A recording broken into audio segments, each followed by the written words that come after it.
Hi, my name is Kenya, and I spent the last 3 years living in this van.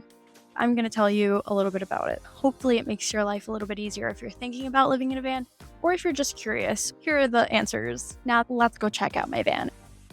A little bit about my van. I live in a 2006 Dodge Sprinter 2500. It's got high ceilings, a diesel engine, and it fits in a parking space. And I would love to give you guys a tour. That might be another video because I have been traveling abroad and it's kind of a mess, honestly. Like there's suitcases and stuff everywhere.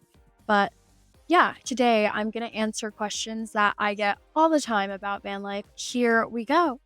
Okay, so I wanted to do this in a way that was really laid out because I do get a lot of the same questions all the time. I'm going to be talking about the intro and my background, then going into the lifestyle and what my routine looked like.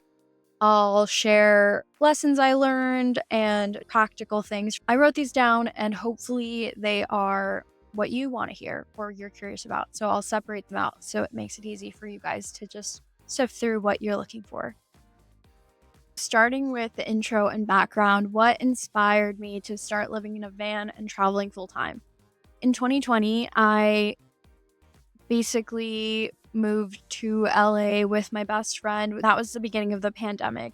And I had the best time getting to know the city and getting to explore all the things that were quiet. There was a lot of community in different spaces. I picked up surfing, I picked up fire spinning, I picked up a lot of beautiful nature spots. I lived there for 2 more years.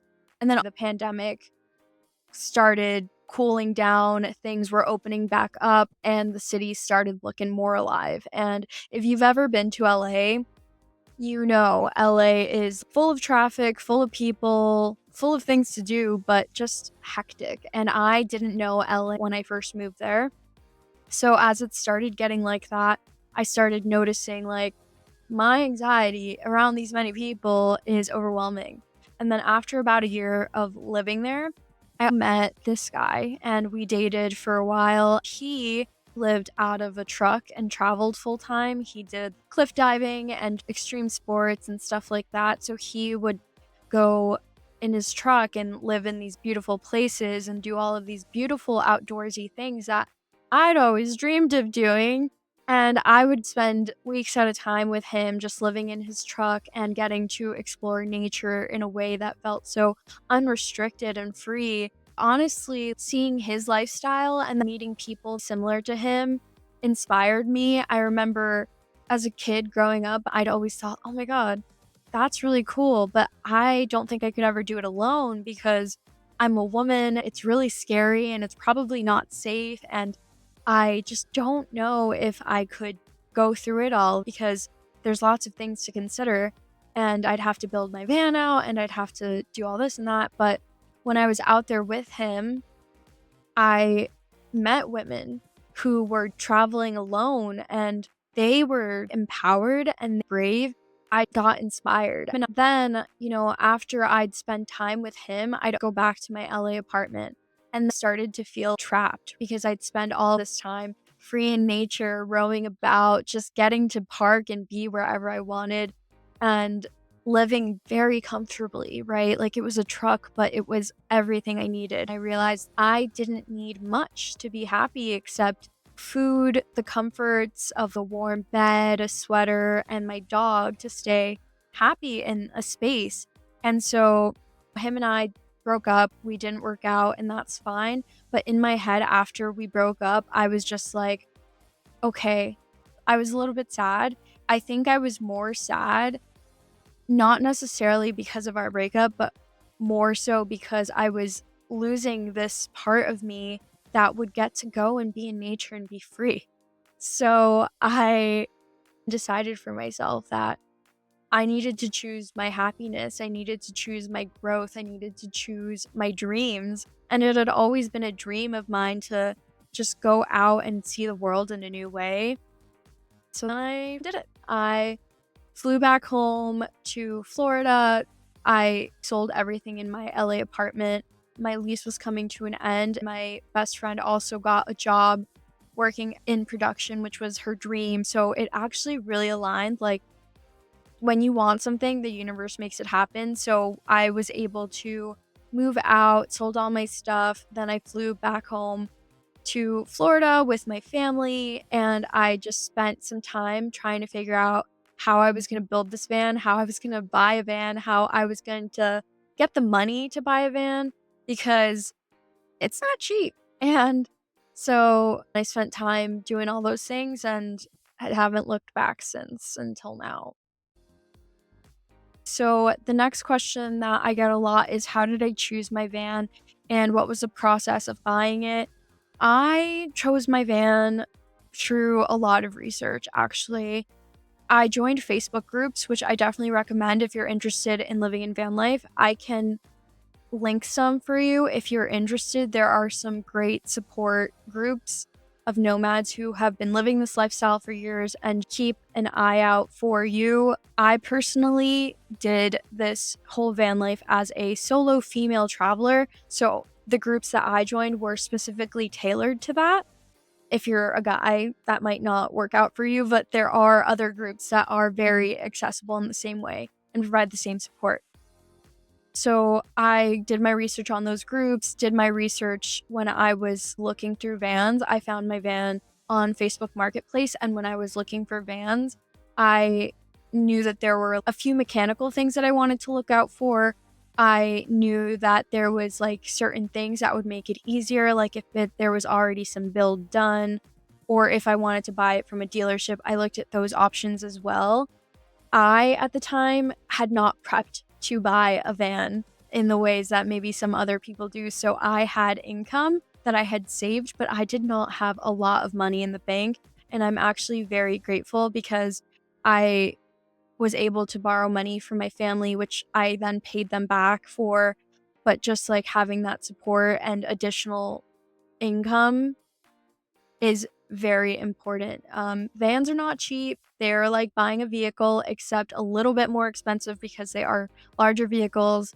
So definitely take that into consideration. If you're buying a newer vehicle, it's going to be more expensive.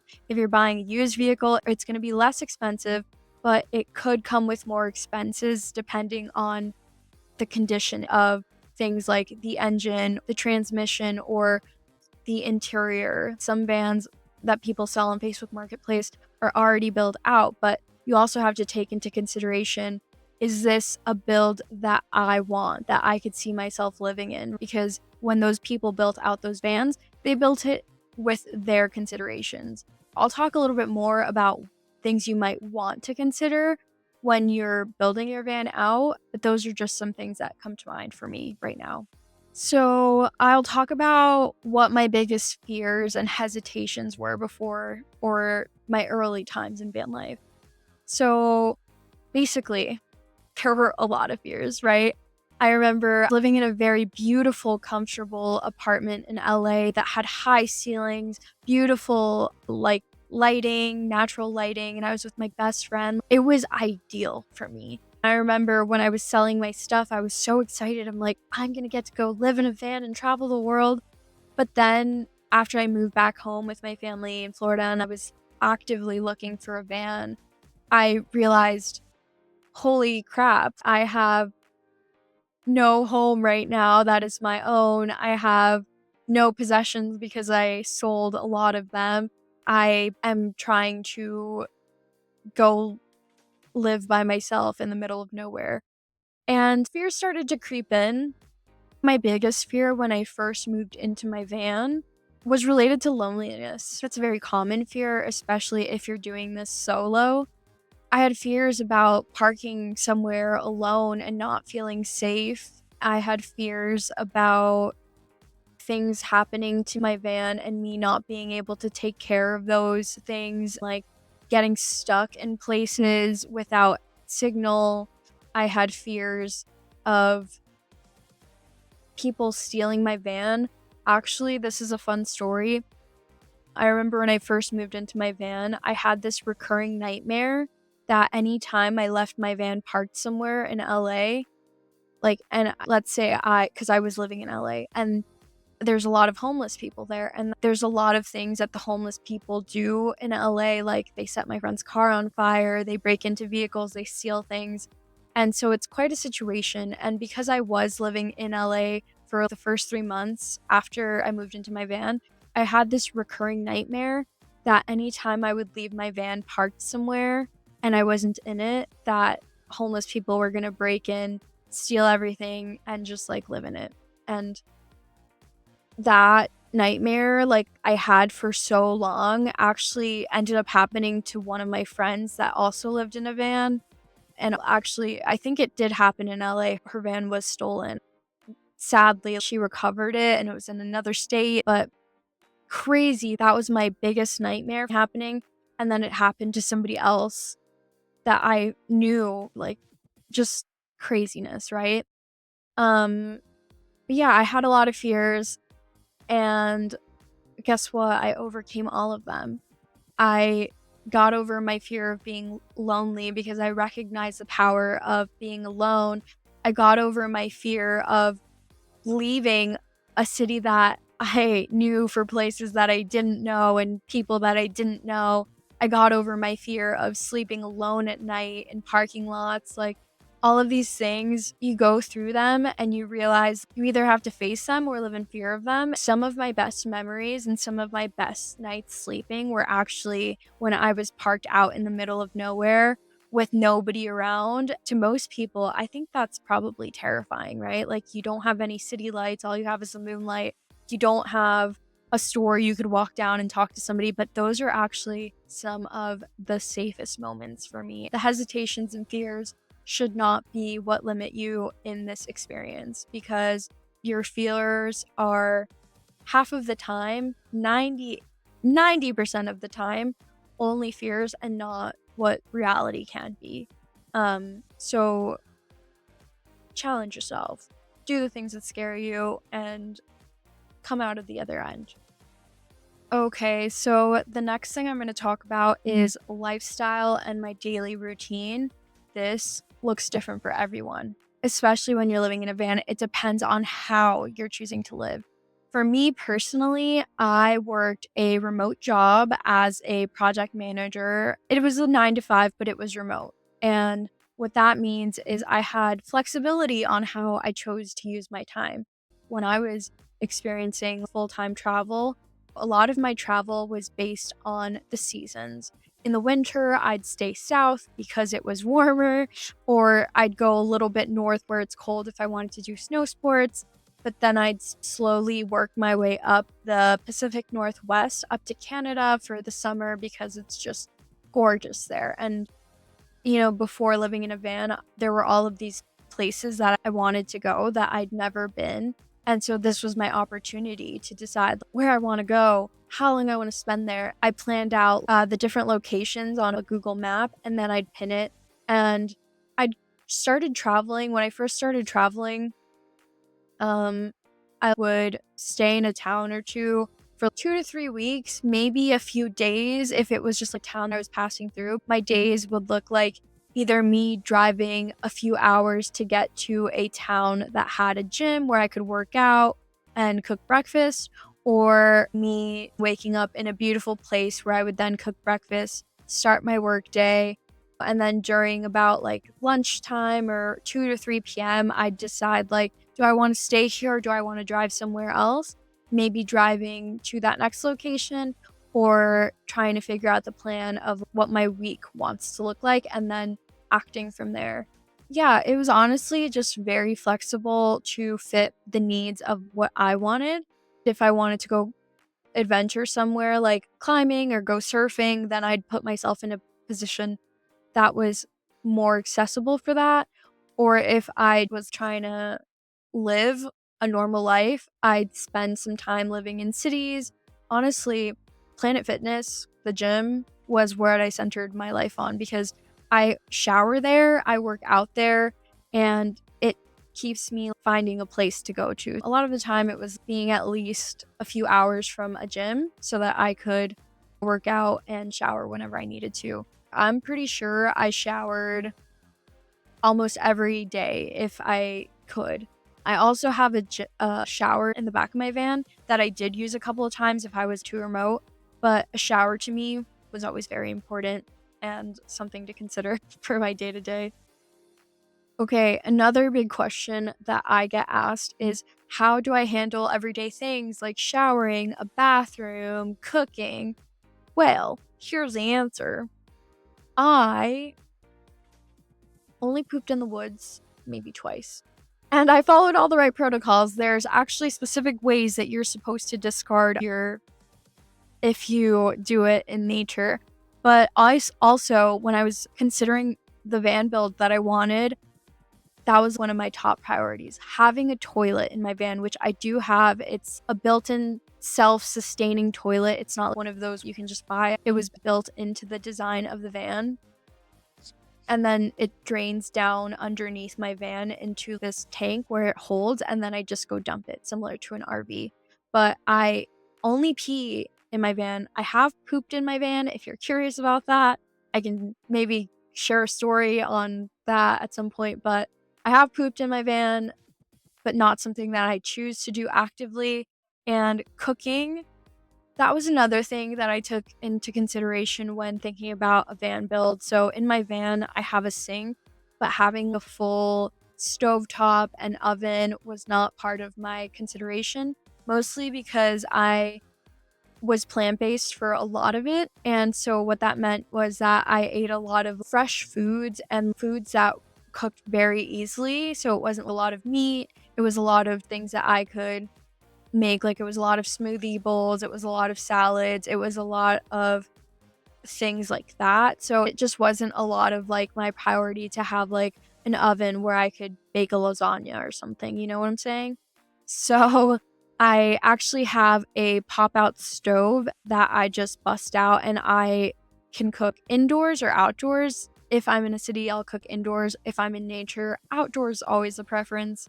Showering, I talked about. Going to gyms like Planet Fitness was always my holy grail, and I showered most of the time.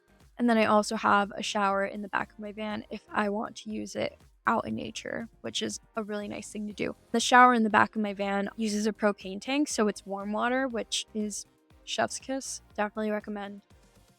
Okay, so the next question I get asked, what do I do for internet, for work, and how do I stay connected? So I mentioned this, but I work as a project manager. For the whole time I was living in my van, it was remote, which was really great. And so my schedule was pretty flexible. So I got into the flow of things. I knew what I needed to do and how I needed to do it. I knew the hours and the times that I needed to be accessible. Personally, I don't have Starlink. A lot of people do that have van life. I have a mobile router, which let me grab it, I can show you.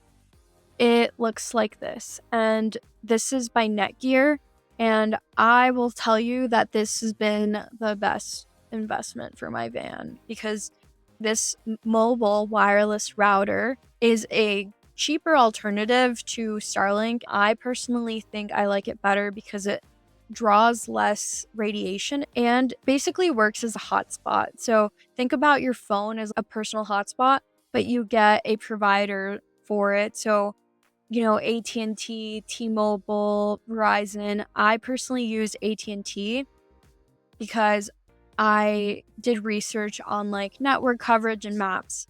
On my phone, I have T-Mobile, and that already has decent coverage throughout the US and Canada. And around the world, actually, I get signal everywhere I go, mostly. So I knew that I would have that as a backup for internet if I didn't have signal. And then I would use this, and I paid about $90 a month for 100 gigabytes of data. And it functioned really well. It saved me so much time and money because I was able to work from mountaintops. I was able to work from inside of my van instead of having to go into coffee shops and like buy a coffee when I didn't need it. So I definitely recommend looking into a mobile wireless router. If you're interested, I can make an Amazon list for you, and that might be helpful. So practical tips and lessons. how did I find safe and legal parking overnight, right? Because that's one of the main things for van life. Personally, I use this app called iOverlander. When I first moved into my van, I was only living in LA for like the first 3 months. I was actually terrified of going places because I didn't know where to park. I did some research, and this app called iOverlander is amazing. It's basically an app that shows locations and pins for where to park and where it's safe to park. And people leave reviews and pictures, and all that I ask and all that, we would want, that people want if you're sharing these locations, are that you respect it and keep it clean, because these are beautiful, accessible locations. People take advantage of that sometimes, party there or trash the space. But if you're going to live in a van and want to be in nature and surrounded by breathtaking views, then you need to respect it. So I ask that if you do use this app and you do use those locations, that you do your best to leave it better than you found it. And that's all I'm going to say. In towns when I didn't necessarily have many places offered by that application, I would go to places like Walmart, or I'd find a quiet park, like a city park that was not fenced in, and I'd park around there. If I did park in places like that, I would do my best to leave as early as possible, because they are public places, so people are going there, and you don't want to be one of those people that hangs out longer than they need to, right? Like, you need a place to sleep, but you also want to be respectful to the people who come to these spaces for what they're made for. Some must have essentials that I can't live without in my van. Well, the first thing I would say is my mobile wireless router. That godsend, chef's kiss, recommend for anyone. Another thing I recommend is my propane heater, which I have somewhere around here, but vans, even if they're insulated, they are metal boxes that get cold. And I am from Florida. I get really cold. So I love my propane heater. I always keep a few propane tanks in my van, always, because I use it for cooking and for that. I can't live without that. Sunshades for the front windshield and the side windows. I just do the front windshield, but sunshades create privacy like no other. Another thing that I truly love having in my van are blackout curtains. In my van design, I don't have a door between the cab and my living space, so I have curtains that are blackout curtains. So at night, I just shut them out, and it's super nice and dark, very comfortable to sleep in. I also have blackout curtains on my back windows so that light doesn't get in, and that's godsend. Another thing that I think I can't live without in my van is a big water tank. I've never run out of water. Thank God. Thank the universe, because that is one of the worst things, being out on the road and not having accessible clean water. It's tragic. Make sure that your water tank is always full and that it's a decent size for you. Another thing that I can't live without is my portable JBL speaker.